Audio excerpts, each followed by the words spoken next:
Bismillahirrahmanirrahim. Assalamualaikum warahmatullahi wabarakatuh. Ana Husnul Hafizah Rahma dari kelas 12 Agama 1 Manduan Tanah Datar akan menjelaskan bentuk-bentuk kemungkaran yang terjadi di dalam masyarakat.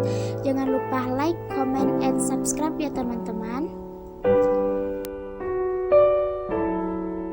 Kemungkaran dalam masyarakat. Apa itu kemungkaran? Kemungkaran adalah suatu ucapan atau perbuatan yang tidak diridhai oleh Allah Subhanahu wa taala. Kemungkaran yang terjadi di masyarakat tidak hanya di sisi ibadah, tapi terjadi di setiap lingkup kehidupan manusia, seperti khamar yang merajalela.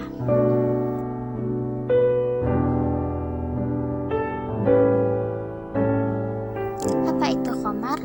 Khamar adalah induk perbuatan-perbuatan tercela.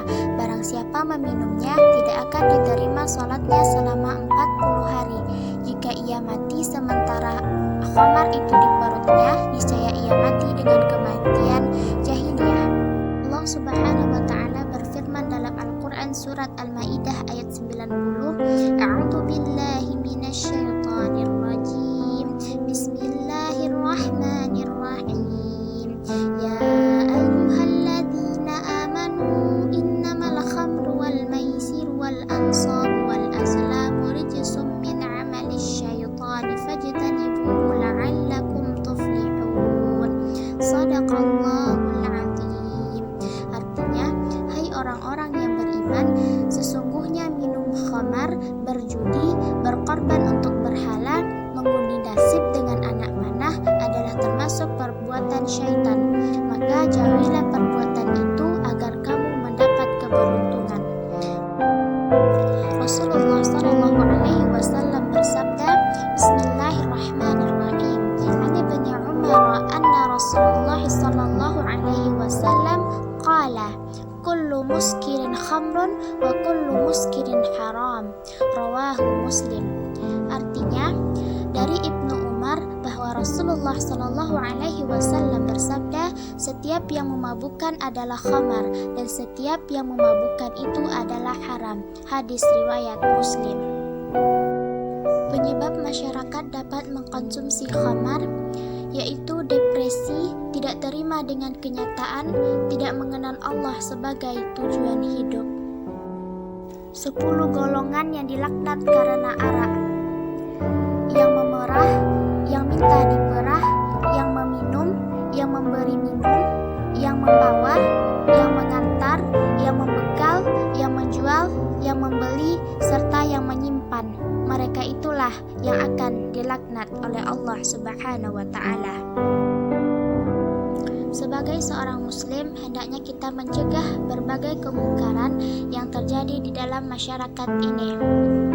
Rasulullah sallallahu alaihi wasallam bersabda, A'udzu billahi minasyaitonir rajim. Bismillahirrahmanirrahim.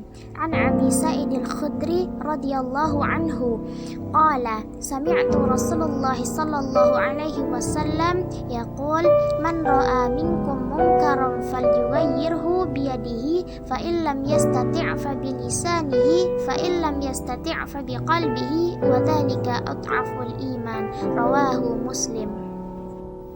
Artinya, dari Sa'id Al-Khudri radhiyallahu anhu, beliau berkata, aku mendengar Rasulullah sallallahu alaihi wasallam bersabda, siapa di kalangan kamu yang melihat kemungkaran, hendaklah ia mengubah dengan tangannya.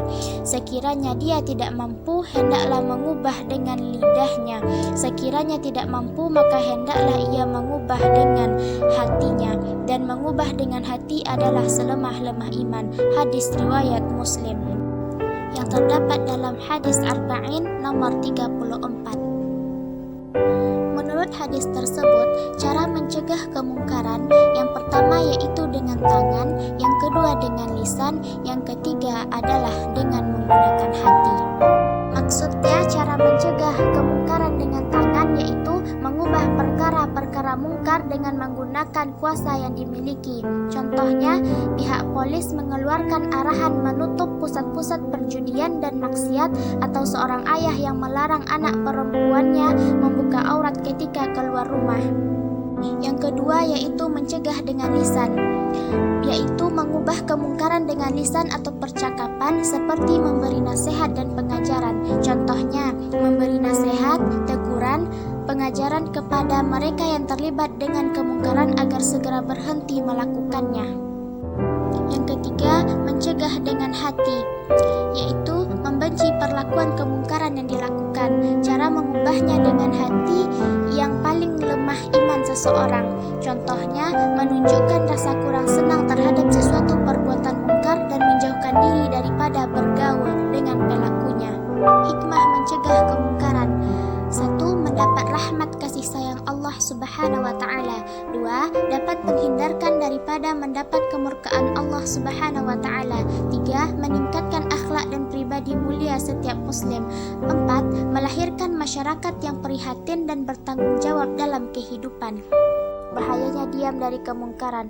Berkata Asy-Syaikh Abdul Aziz bin Ba'as rahimahullah, jika sekiranya ahlul haq diam dari menjelaskan kebenaran, niscaya orang-orang yang melakukan kesalahan akan terus berada pada kesalahan mereka, dan orang lain akan mengikuti mereka dalam hal itu, dan orang lain yang diam membawa dosa menyembunyikan al-haq. Bukan hanya itu,